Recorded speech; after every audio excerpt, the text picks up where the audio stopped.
Meus irmãos, que a graça do Senhor, que já tem sido abundantemente derramada, continue sendo dispensada a cada um de nós, à medida que nós ouvimos a palavra do Senhor.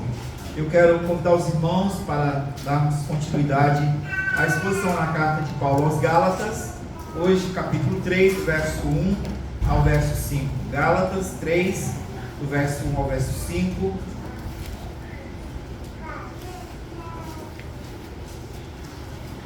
Gálatas capítulo 3, do verso 1 ao verso 5.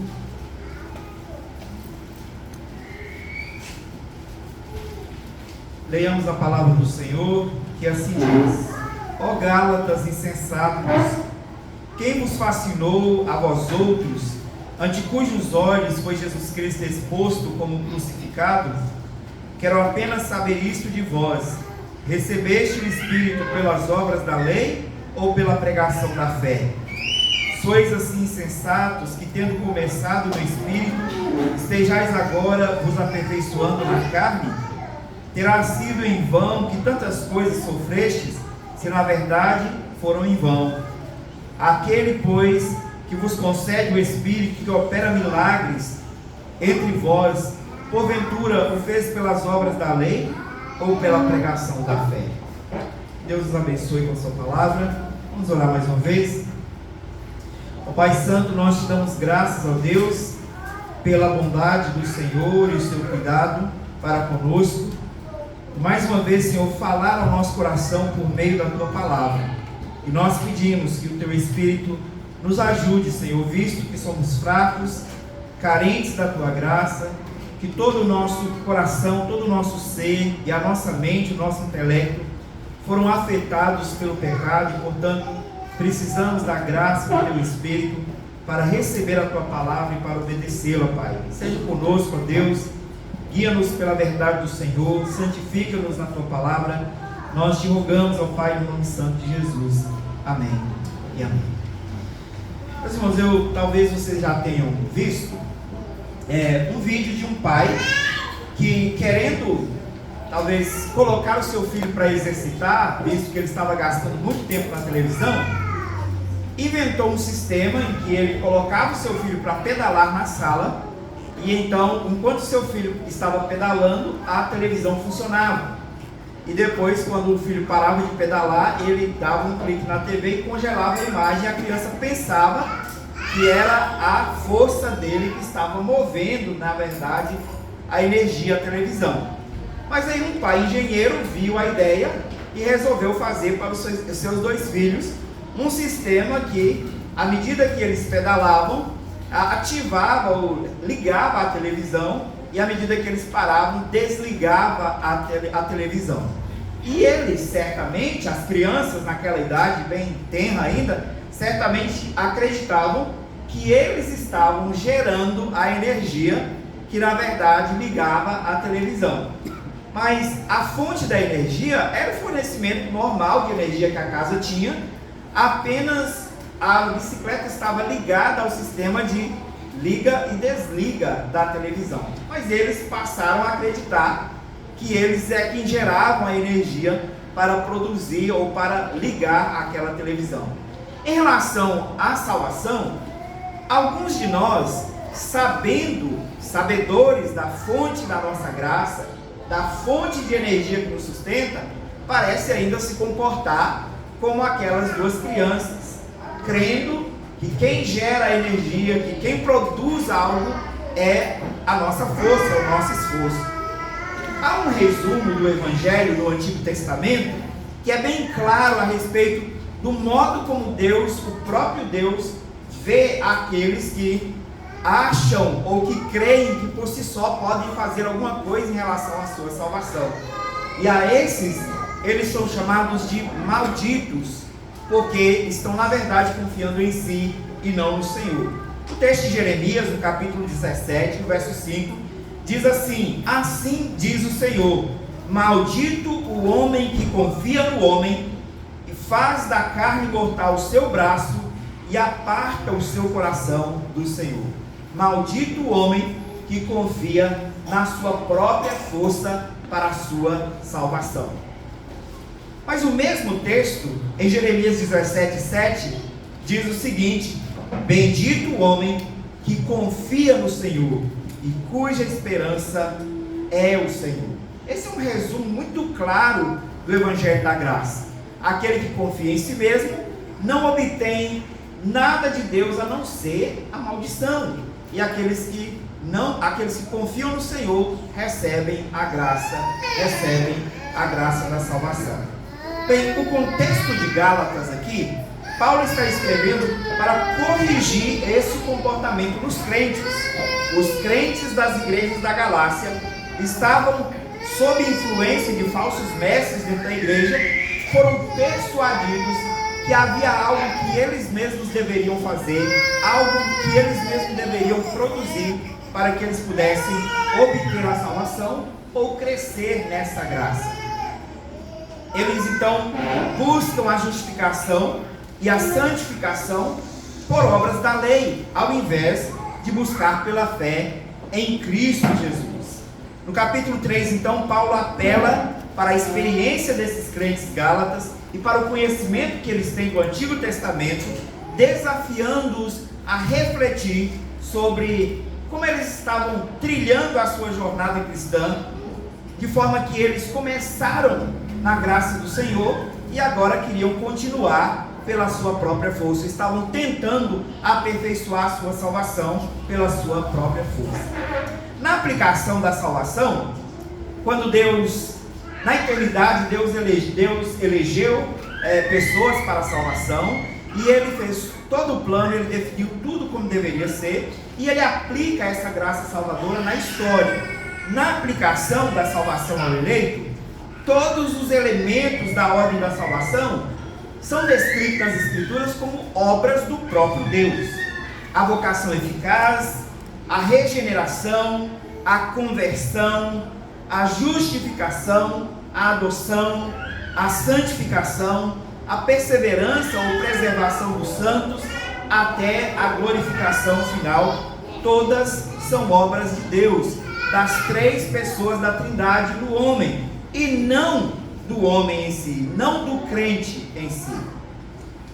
Nesses 5 versos, então, o que nós vemos é Paulo procurando mostrar para os crentes que essas graças salvadoras, essa graça salvadora e essas graças decorrentes da salvação, elas são dadas pelo próprio Deus mediante o Espírito Santo, e que nenhum homem poderia crer que ele estava produzindo ou fazendo alguma coisa para a sua própria salvação.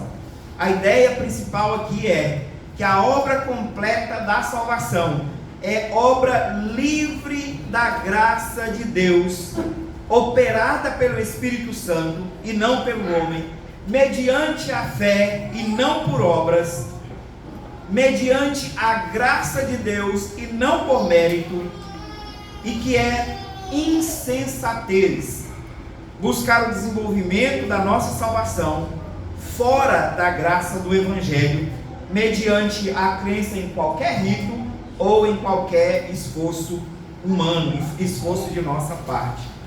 O que Paulo vai fazer então é mostrar para os crentes qual é o fundamento do início e do percurso da salvação do crente, da continuação da salvação do crente. É claro que aqui ele poderia argumentar até qual era o fundamento da conclusão dessa caminhada, mas não é este o interesse dele nesses versos, visto que ele quer corrigir um problema específico dos crentes gálatas, que eles acreditavam que eles, por observação de ritos e esforço próprio, poderiam desenvolver a sua salvação, desenvolver a sua santificação. O que Paulo mostra aqui então, no verso 1 e 2, é que o fundamento da salvação inicial do crente é a fé, e não nenhum esforço seu. E aí Paulo diz: ó Gálatas insensatos, quem vos fascinou a vós outros, ante cujos olhos foi Jesus Cristo exposto como crucificado? Eu quero apenas saber isto de vós: recebestes o Espírito pelas obras da lei ou pela pregação da fé? A pergunta de Paulo é retórica. Ele começa, em primeiro lugar, exortando-os, repreendendo-os por sua insensatez. Paulo mostra a esses crentes que é uma insensatez absurda acreditar que a salvação começa pela graça de Cristo e continua pelo esforço humano. Paulo começa com essa exortação forte, chamando os crentes de algo que talvez os irmãos sairiam chateados daqui hoje se eu precisasse usar o mesmo termo em relação a vocês. Se eu de repente chegasse aqui numa exposição e dissesse: ó jovens insensatos, ou o MP insensata, ó irmãs insensatas, irmãos insensatos, parece grave, parece duro de se dizer a alguém. Mas o que Paulo estava procurando mostrar aos crentes, quão grave era, quão insensato era crer que o homem pode contribuir de alguma forma para a sua salvação. O que Paulo estava dizendo é falta, a maior demonstração de falta de sabedoria de um crente é acreditar que ele pode produzir algo para a sua própria salvação fora de Cristo. Não há nada que nós possamos fazer senão crer em Cristo para a salvação, somente isso. E ainda assim, a fé é dom de Deus, é graça de Deus, é o próprio Espírito que habilita o nosso coração para crer. Nem o crer é de fato de nossa parte. Alguém um dia ilustrou dizendo que a fé são as mãos estendidas para receber o presente. Quando um presente é oferecido a você, você apenas estende as mãos para recebê-lo. E a fé é as mãos estendidas. Mas ele ilustrou da seguinte forma, que a fé como mãos estendidas, é mãos estendidas que são estendidas pelo próprio Deus, como se Deus pegasse as suas próprias mãos, abrisse as suas mãos e dissesse: receba a graça que eu livremente te dou. Isso é, de fato, a fé evangélica, a fé do Evangelho de Cristo Jesus. E Paulo, então, chama a atenção dos irmãos de forma dura, dizendo: Cristo não foi pregado a vocês? Cristo crucificado, a sua obra plena, completa na cruz, pela redenção de pecadores, não foi exposto perante os seus olhos? Não foi pregado com clareza a vocês? E ele podia responder: sim, foi, porque fui eu quem preguei a vocês. Certamente Paulo podia responder isso aos Gálatas: sim, o Evangelho foi pregado com clareza a vocês. Por que é que agora vocês estão abandonando o Evangelho da graça e voltando para um Evangelho de esforços que não existe nas Escrituras? Um Evangelho de obras, um Evangelho que é outro, não é o Evangelho verdadeiro de Cristo Jesus. E aí Paulo então nos exorta sobre, e aí é uma exortação para nós também, sobre o risco da fascinação enganosa de algumas doutrinas, porque foram os falsos mestres judaizantes que convenceram os crentes gálatas que eles precisavam circuncidar e que eles precisavam seguir alguns ritos para aperfeiçoar a sua fé, aperfeiçoar a sua salvação. E aí Paulo diz: cuidado com a fascinação enganosa, quando ele chama os irmãos à atenção dizendo: quem fascinou vocês? Quem que seduziu vocês a crer desse modo? O verso 3 ele é bem enfático: sois insensatos e que tendes começado no Espírito, estejais agora vos aperfeiçoando na carne? Quem convenceu vocês dessa mentira? Quem seduziu vocês? Essa pergunta retórica do verso 2, eu quero apenas saber isso: recebestes o Espírito pelas obras da lei ou pela pregação da fé? Paulo queria que eles respondessem da forma correta. Como é que eles receberam o Espírito? Pela pregação da fé. A pergunta de Paulo, essa pergunta retórica, aliás, as duas são: quem vos fascinou? E a outra: como vocês receberam o Espírito Santo? É de fato para chamar a atenção deles para o engano que eles estavam caminhando. Paulo sugere que os gálatas foram enganados por ensinamentos que eram aparentemente atrativos, fascinantes. E de fato, ensinamentos podem surgir no decorrer da história que podem ser fascinantes para muitos crentes. Ensinamentos podem ser fascinantes à medida que eles são ensinados de uma forma talvez mais elaborada, mas fugindo da verdade do Senhor. Paulo desafia esses irmãos a voltar para o Evangelho. Paulo aponta a centralidade da cruz na salvação do homem. Paulo lembra os Gálatas que Cristo Jesus havia sido apresentado como crucificado, morto, e como o ponto central do Evangelho. E Paulo deixa isso claro diversas vezes em outras cartas, que apenas uma coisa ele quis que os crentes soubessem: que Cristo havia morrido pelos seus pecados. E ele diz que pregou todo o desígnio de Deus, e a principal e o cerne da sua mensagem era que Cristo foi crucificado. Ele diz: pregamos a Cristo e este crucificado. É a fé em Cristo que nos livra do pecado. É a fé em Cristo que nos reconcilia com Deus. É a fé em Cristo que nos conduz à presença do nosso Deus. E aí Paulo, no verso 2, quando pergunta: como foi que vocês receberam o Espírito Santo? Na verdade, ele está fazendo menção ao fundamento da regeneração. Quando os crentes foram regenerados e iniciaram a sua caminhada cristã, ele diz: vocês foram regenerados por obras da lei ou mediante o operar do Espírito Santo? É claro que a resposta era: foi o Espírito Santo que regenerou os crentes.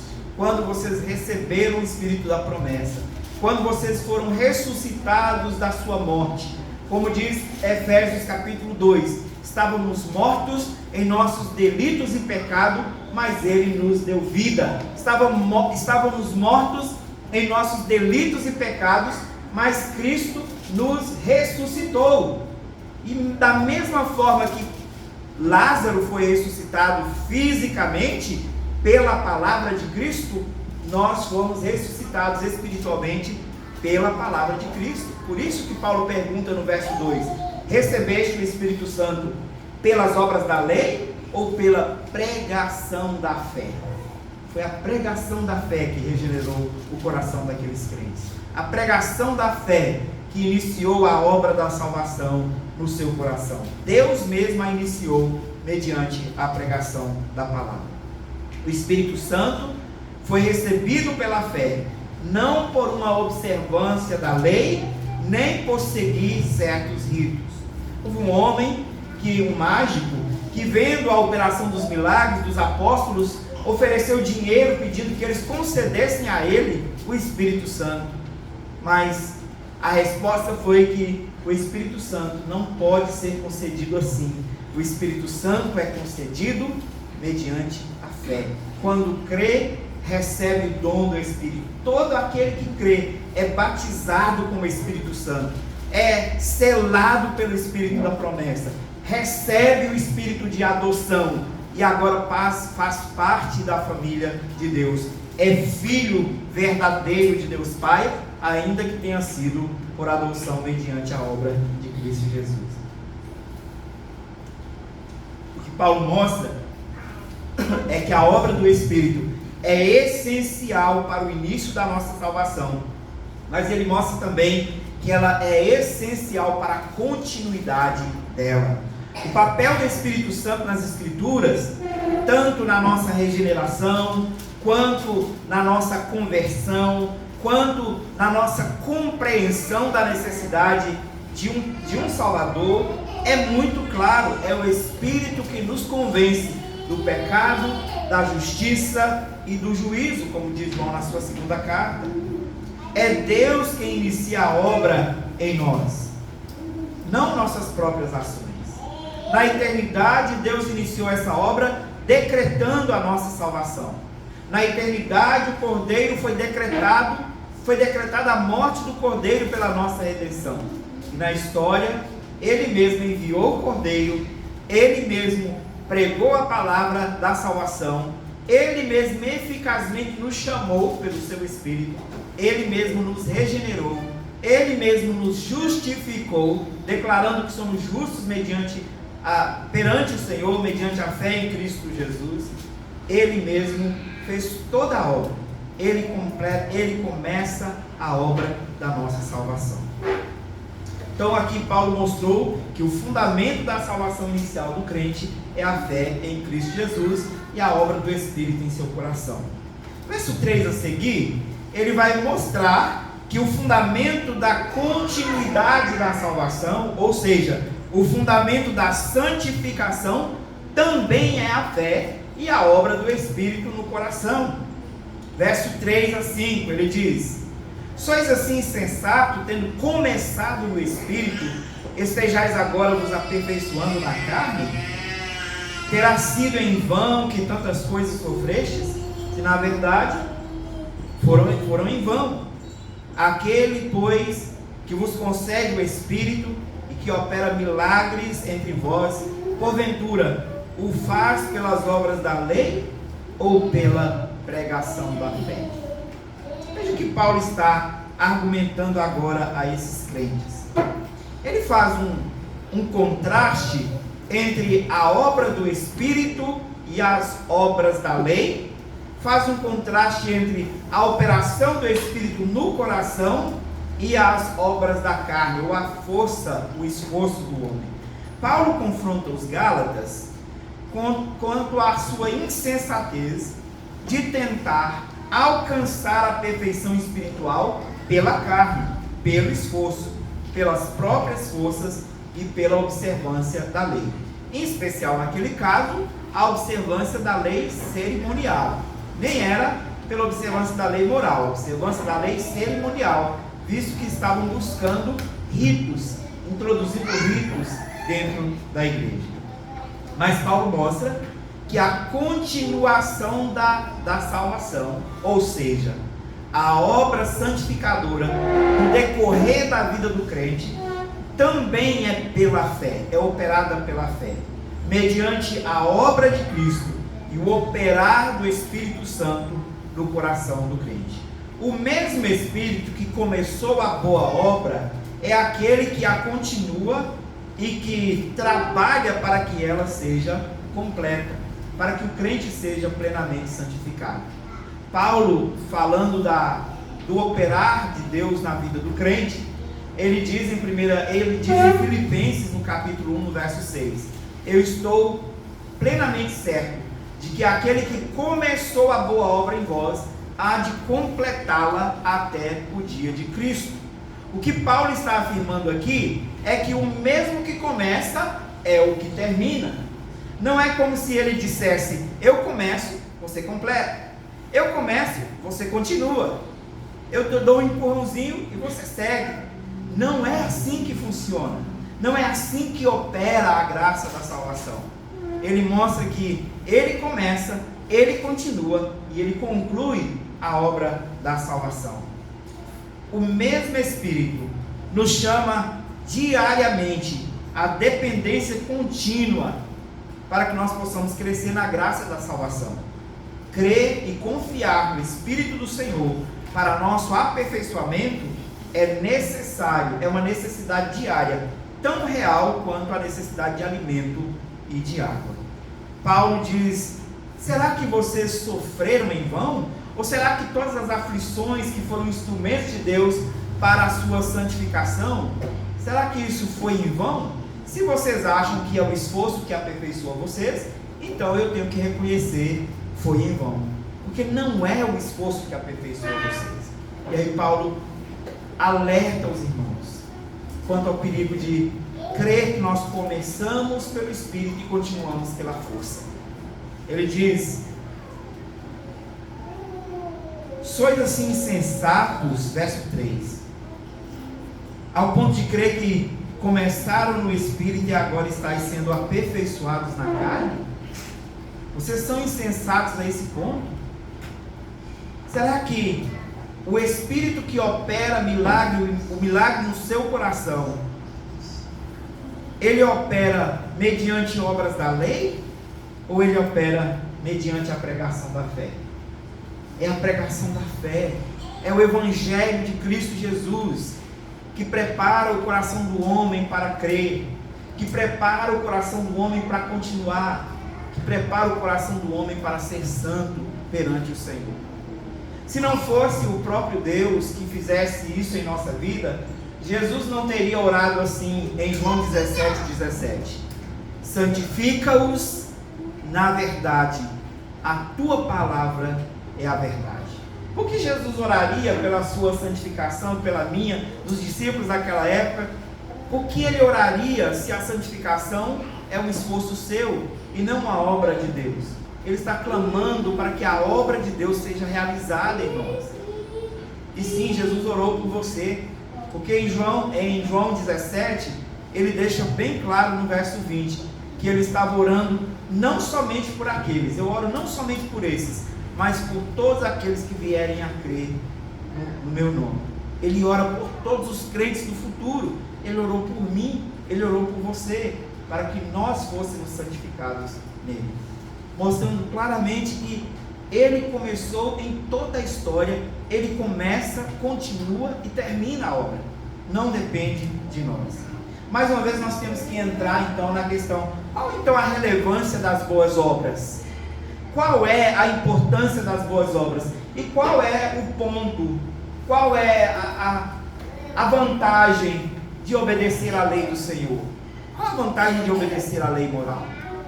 Bem, é também claro nas Escrituras, assim como é claro que nenhum crente é salvo e se aperfeiçoa pelos seus esforços, nenhum. Ele é salvo e se aperfeiçoa e é santificado, aperfeiçoado pela graça de Deus mediante a pregação do Evangelho.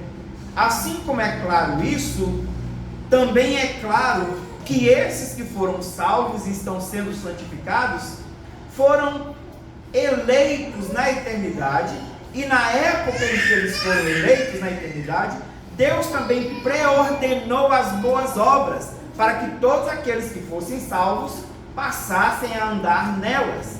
Então é natural que aquele que foi salvo, regenerado pelo Espírito, comece a andar nas boas obras. Natural no sentido de que é o esperado, mas isso é uma obra do próprio Deus.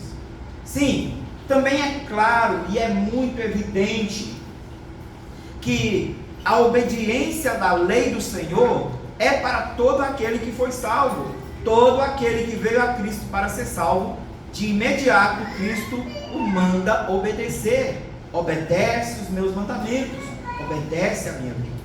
O que nós corremos o risco, e os Gálatas fizeram esse erro, é de confundir a árvore com o fruto.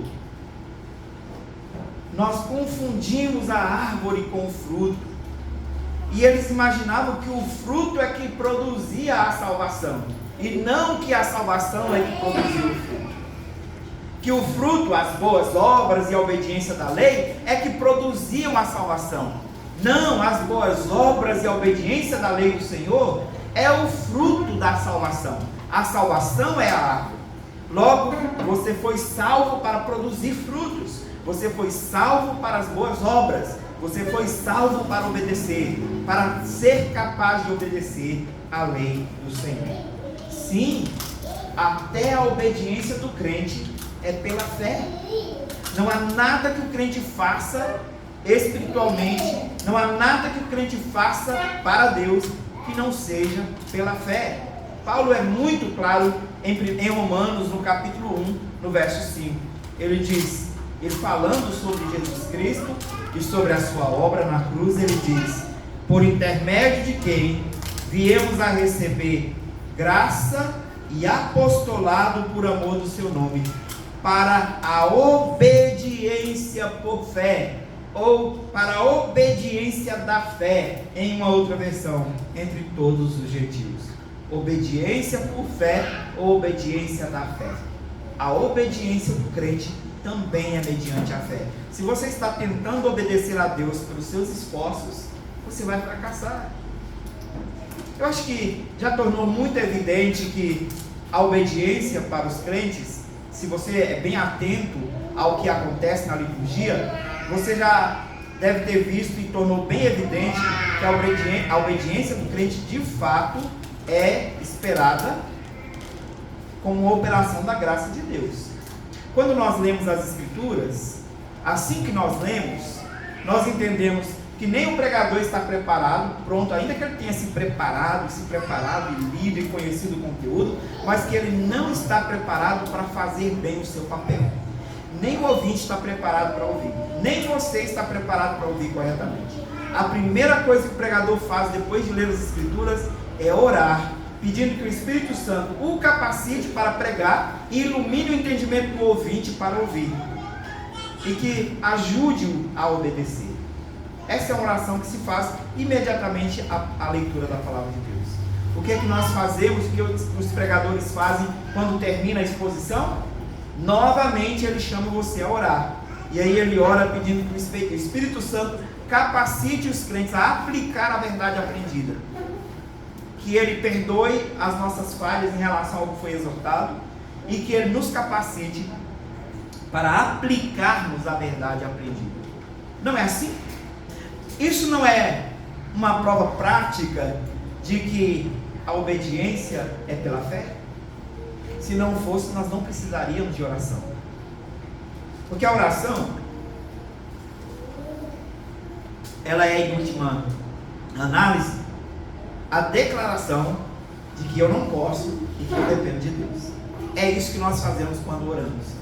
Eu não posso, eu não sei, eu não consigo, eu dependo do Senhor. É por isso que eu volto para o Senhor e eu busco a sua face e eu oro. A obediência é pela fé. O que Paulo mostra aqui aos Gálatas, então, é que a salvação começa pela fé, continua pela fé e termina pela fé. É concluída pela fé. Por isso que o autor aos Hebreus fala que nós devemos olhar para Cristo firmemente, porque Ele é o autor e o consumador da nossa fé. Aquele que dá a origem e aquele que consuma e completa a nossa fé. As Escrituras foram nos dadas com esse objetivo, de que ela seja um instrumento do Espírito para aperfeiçoamento, aplicação da salvação e aperfeiçoamento da salvação em nosso coração. Paulo, em 2 Timóteo 3, 16 e 17, diz assim: toda a Escritura é inspirada por Deus e útil para o ensino, para a repreensão, para a correção, para a educação na justiça, a fim de que o homem de Deus seja perfeito e perfeitamente habilitado para toda boa obra. Ou seja, ele está dizendo que a palavra de Deus é um instrumento do Espírito para fazer toda a obra da salvação, até que todo crente seja perfeitamente habilitado, seja aperfeiçoado na salvação. Logo, não é de nós, não vem de nós, vem de Deus, do poder, da graça de Cristo Jesus. Assim, meus irmãos, diante dessa exortação de Paulo aos Gálatas, nós também somos exortados, em primeiro lugar, a voltarmos ao Evangelho da Graça. E talvez você já tenha falado, mas a gente já sabe, pastor, que a igreja atual tem que voltar ao Evangelho da Graça, porque muitas igrejas abandonaram o Evangelho. Não, eu não estou falando das igrejas de forma geral. Eu estou falando de cada um de nós, que precisa entender que diariamente precisamos voltar ao Evangelho da Graça, porque nós somos seduzidos a crer que nós estamos fazendo alguma coisa para o nosso aperfeiçoamento, que é a nossa diligência na devoção, que é o nosso compromisso com a leitura devocional diária, que é a nossa vida de oração é que está fazendo a mudança. Sim, são meios de graça, mas eles são operados pelo próprio Deus, eles são eficazes pelo próprio Deus. Deus está aplicando essas coisas a você. Se Ele não fizer a obra dele e aplicar essas coisas, esses meios de graça a você, não terá efeito. É obra dele, é ação dele. Por isso nós somos exortados a voltar diariamente ao Evangelho. Mais uma vez, lembremos do que disse Jerry Bridges no livro Evangelho para a Vida Real. Nós precisamos do Evangelho todos os dias, porque nós pecamos todos os dias, e o Evangelho é o único meio de tratar o pecado, não há outro. Isso é a primeira coisa que nós devemos lembrar. A segunda coisa, nós devemos ser exortados com essa passagem, com esse trecho das Escrituras, a plena confiança na obra de Cristo e na ação do Espírito Santo em nossos corações. É a obra de Cristo na cruz, somente a obra de Cristo na cruz, capaz de te reconciliar com Deus, de te salvar do seu pecado, de te tirar da condenação do inferno. E é o Espírito Santo agindo no seu coração que te convence de que isso é a verdade e que transforma o seu viver. Você é então exortado aqui a abandonar qualquer tipo de autoconfiança, de autossegurança e olhar para Cristo e para Cristo somente. Terceira coisa, nós somos exortados a rejeitar qualquer confiança em recursos humanos para a salvação ou qualquer confiança em ritos, porque somente Cristo pode nos salvar. Talvez você esteja enganado até hoje, nasceu no Evangelho, filho de crente, crentinho e acha que ir à igreja, ler a Bíblia, orar, é sinal de que você é salvo. Mas não, se você não foi transformado pelo poder do Espírito, se você não foi regenerado, ressuscitado mediante a obra poderosa do Espírito, pela palavra de Deus que te chama eficazmente, você não é salvo. Você é um religioso, não um salvo. Você está confiando no rito, você está confiando, talvez, na sombra das coisas que você tem visto, mas não na realidade delas. A realidade da salvação é Cristo. É para Cristo que você deve olhar. É em Cristo que você deve estar. É em Cristo que você deve confiar. Não confie em seus recursos humanos, nem em ritos para a sua salvação. Por último, nós somos exortados a rejeitar qualquer doutrina que ensina diferente disso. Qualquer doutrina que coloque qualquer parte da salvação nos homens e não em Cristo. Nós devemos rejeitar, devemos deixar de lado e abraçar a verdadeira doutrina bíblica. Esta é a razão, meus irmãos, por que nós rejeitamos a doutrina arminiana, porque ela atribui ao homem alguma responsabilidade na sua salvação, esquecendo que a salvação é um ato soberano da livre graça de Deus. Nós não rejeitamos os irmãos que assim creem. Há muitos irmãos, e nós devemos ser sérios quanto a isso, há muitos irmãos que creem desse modo, creem e abraçam a doutrina arminiana, que atribui ao homem a liberdade de decidir, atribui ao homem a liberdade de aceitar ou não, de receber ou não. Quando rejeitamos a doutrina, tomemos o cuidado de não rejeitar verdadeiros irmãos. Rejeitamos o pensamento, rejeitamos a ideia, rejeitamos a doutrina, mas amamos os irmãos, aqueles que de fato foram salvos pela graça do Senhor e que serão conduzidos à verdade do Senhor. Aqui, meus irmãos, nós somos então, por fim, chamados a um autoexame, especialmente porque hoje nós vamos comer e beber o pão e o vinho, a mesa do Senhor. Nós somos chamados a um autoexame e ao arrependimento. Examinemos nossas próprias vidas, examinemos e provemos se nós estamos realmente em Cristo ou se nós estamos tentando alcançar a perfeição espiritual pela carne e pela força do nosso braço. Se nós estamos confiando na nossa intelectualidade e nossa boa formação doutrinária e teológica. Não é boa doutrina, é claro, a boa doutrina é necessária, mas não é saber, simplesmente saber boa doutrina, saber boa teologia, que de fato conduz à salvação. É crer em Cristo. É crer em Cristo, de fato, que nos conduz à salvação. Irmãos, também somos exortados a examinar os nossos corações, se nós não estamos crendo em outro tipo de coisa, em outra coisa que não é santificação.